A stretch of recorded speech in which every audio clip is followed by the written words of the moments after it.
Hello everyone, welcome back to my YouTube channel. तो आज के इस वीडियो में एक बहुत ही इंटरेस्टिंग मुद्दे के ऊपर बात करेंगे जो आजकल न्यूज़ में काफ़ी चल रहा है, and that is the trade mark dispute between Indigo airlines and Mahindra. अब हम सबको पता है कि महिंद्रा ने एक नई गाड़ी निकाली है, ठीक है, जो कि ईवी बेस्ड है और जिसके नाम में 6E का इस्तेमाल हुआ है, जबकि इंडिगो ने उसके ऊपर केस कर दिया है, राइट। तो पूरे डिटेल में बात करेंगे कि क्या है आर्टिकल प्लस कंसेप्ट क्या होता है ट्रेडमार्क का, उसको भी यहाँ पे कवर करेंगे ताकि पूरा मुद्दा पता चल सके। बस आगे भी जो डेवलपमेंट होगी इसमें आगे फर्दर, तो उसको भी आगे फिर डिस्कस करेंगे। ओके, अगर आप मेरे सारे नोट्स को एक्सेस करना चाहते हो तो आप मेरे चैनल को ज्वाइन कर सकते हो। ज्वाइन का बटन आपको चैनल पे दिख जाएगा, वहाँ पे क्लिक करना, आप नोट्स मास्टर को ज्वाइन कर सकते हो। इसके अलावा मैं अपने काफ़ी सारे पीडीएफ टेलीग्राम में डालता हूँ, तो वहाँ से भी आप ले सकते हो, राइट। ये वाला भी मैं टेलीग्राम में पोस्ट करूँगा, वहाँ से ले सकते हो। Let's begin. सबसे पहले ट्रेडमार्क होता क्या है, ट्रेडमार्क के बेसिक्स को समझते हैं। तो trademark identifies and distinguishes goods और services of one enterprise from other. तो ट्रेडमार्क जैसे आपका लोगो हो गया, जैसे आपका नाम हो गया, ऐसी कोई भी चीज़ जो कि आइडेंटिफिकेशन और डिस्टिंग्विशिंग जो कि आइडेंटिफिकेशन और डिस्टिंग्विश करने के काम आती है, चाहे कोई गुड्स हो चाहे वो सर्विसेज हो। एक कंपनी से दूसरी कंपनी के प्रोडक्ट्स और को गुड्स और सर्विसेज को अगर आप डिफरेंशिएट कर पा रहे हो, आइडेंटिफाई कर पा रहे हो, तो उस चीज़ को हम ट्रेडमार्क बोलते हैं। It is protected under the Trademarks Act 1999 for 10 years renewable indefinitely। अब इसमें जो एक पॉइंट सबसे इंपॉर्टेंट है कि ये ट्रेडमार्क्स एक्ट 1999 के अंडर जाके रजिस्टर्ड होता है, प्रोटेक्टेड होता है पहले 10 सालों के लिए, और उसके बाद आप उसको रिन्यू करा सकते हो। Trademark registrations are classified under 45 classes, goods 1 to 34 and services 35 to 45। ये इंटरेस्टिंग है, इसके ऊपर क्वेश्चंस भी आ सकते हैं, एमसीक्यू भी आ सकता है कि टोटल क्लासेस जो होते हैं ट्रेडमार्क एक्ट में वो 45 होते हैं। गुड्स के होते हैं 1 से लेके 34 तक, मतलब प्रोडक्ट्स के, और जो सर्विसेज हैं उसके हैं 35 से लेके 45 तक, ठीक है। अब समझते हैं पूरा केस क्या है, पूरा मुद्दा क्या है, उसके बारे में बात करते हैं। Indigo has filed a trademark infringement case against the Mahindra in the Delhi High Court over the usage of 6E।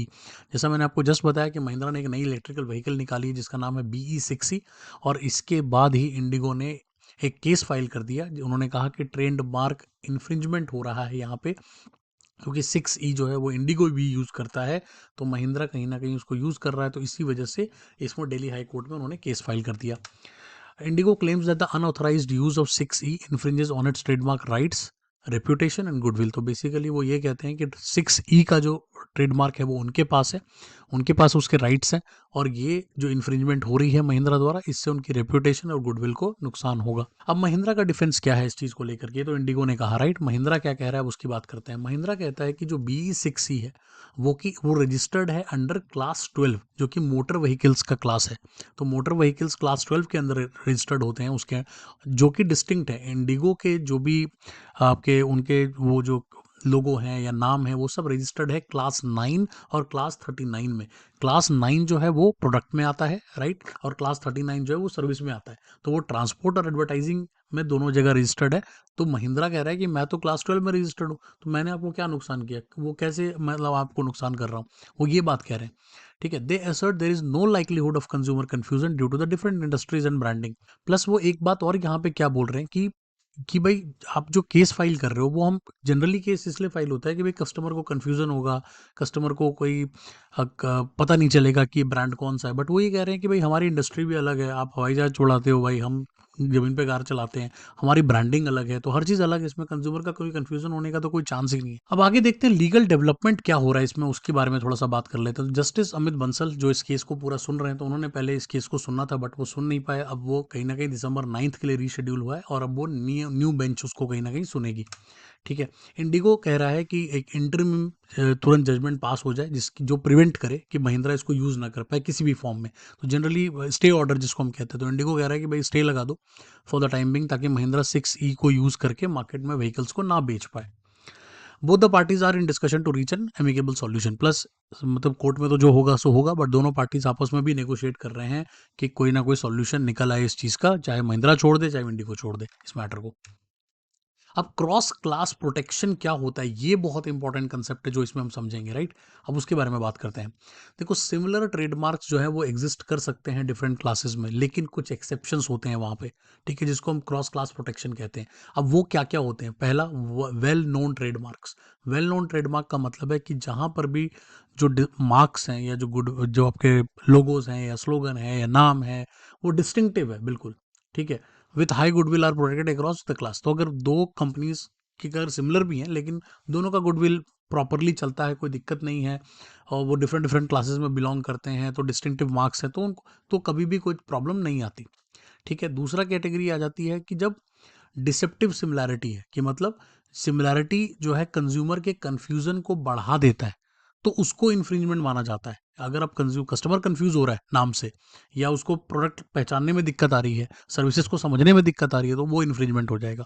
तीसरी चीज आती है डिसऑनेस्ट एडॉप्शन। इसका मतलब कई बारी इंटेंशनल मिसयूज किया जाता है, जानबूझकर कहते हैं ना, जानबूझ के सेम तरह का नाम ले लिया जाता है, डिफरेंट क्लास में उसको रजिस्टर कर लिया जाता है, ताकि उस ब्रांड नेम का या उस प्रोडक्ट के नाम का या सर्विस के नाम का नाम खराब किया जाए। तो अगर इंटेंशनल मिसयूज देखा जाता है तो उस केस में भी इसको कैंसिल कर दिया जाता है। चौथा है मार्केट ओवरलैप। अब कुछ सिचुएशन में क्या होता है कि इंडस्ट्री सेम होती है, जैसे मोबिलिटी इंडस्ट्री है, तो कहीं ना कहीं चाहे आप प्लेन उड़ाओ, चाहे आप जहाज उड़ाओ, कुछ भी उड़ाओ, लेकिन है तो मोबिलिटी में ही आता है ना वो।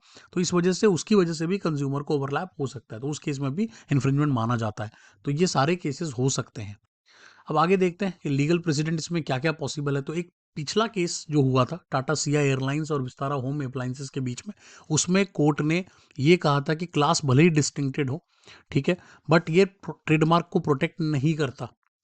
उसका रीज़न है कि कुछ सिचुएशंस में एडॉप्शन जो होती है वो डिसऑनेस्ट होती है, प्लस कन्फ्यूज़न भी क्रिएट करती है। तो वो कहीं ना कहीं जो इंडिगो जो बात कह रहा है उसके फेवर में चला गया था कि भाई अगर क्लास अलग भी है, लेकिन अगर डिसऑनेस्टी है या कन्फ्यूज़न क्रिएट कर रहा है या इंटेंशनल मिसयूज़ हो रहा है, तो कोर्ट आपके अगेंस्ट में केस का डिसीजन दे सकती है। अब पूरा डिटेल अगर थोड़ा थोड़ा समझ लें इसमें क्या है कि इंजंक्शन डिटेल्स क्या हो सकते हैं। तो इंजंक्शन एक कोर्ट ऑर्डर होता है जो कहता है भाई कुछ कुछ एक्शंस जो है वो रोके जाएंगे, ताकि ट्रेडमार्क जो है वो डिस्प्यूट ना हो। Court can grant interim injunction. अब कभी कोर्ट क्या कर सकता है, कोर्ट क्लियरली कह सकता है कि भाई अभी फॉर द टाइम बिंग इसको रोक दिया जाए, इसका कंफ्यूजन कस्टमर को नहीं होना चाहिए। अगर सफिशिएंट एविडेंस मिल जाता है, अगर कोर्ट कहीं ना कहीं इंडिगो प्रूव कर पाता है कि भाई सफिशिएंट एविडेंस एग्जिस्ट करता है जिससे कस्टमर कंफ्यूजन हो रहा है, तो इंटरिम ऑर्डर आ सकता है। वीक केस और lack of evidence can also lead to denial of injection.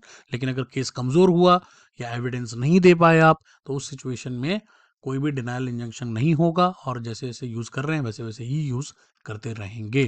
So this was all about the case. I hope कि आपको समझ में आ गया हो। आप भी कमेंट सेक्शन में बताना यार आपका क्या व्यू पॉइंट है, क्या इंडिगो जो कर रहा है वो सही कर रहा है, क्या महिंद्रा को 6C नहीं इस्तेमाल करना चाहिए, या आपका क्या व्यू पॉइंट है, कमेंट सेक्शन में बताना। मिलते हैं अगली वीडियो में, बाय।